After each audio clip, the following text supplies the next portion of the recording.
চলো তোমার সাথে ছোট একটা মিনি ব্লগ শেয়ার করা যায়। এতে সকালে ঘুম থেকে উঠে স্নান করে রান্নাঘরে চলে আসলাম। এসে সবার প্রথমে চা বসায় দিলাম।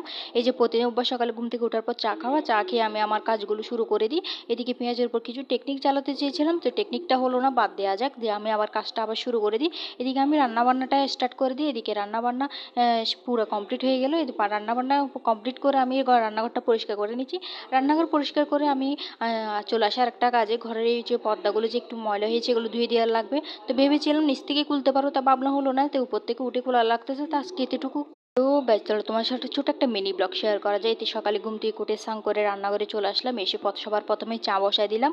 এই যে প্রতিদিন অভ্যাস সকালে ঘুম থেকে ওঠার পর চা খাওয়া, চা খেয়ে আমি আমার কাজগুলো শুরু করে দিই। এদিকে পেঁয়াজের উপর কিছু টেকনিক চালাতে চেয়েছিলাম, তো টেকনিকটা হলো না, বাদ দেওয়া যাক, দিয়ে আমি আবার কাজটা আবার শুরু করে দিই।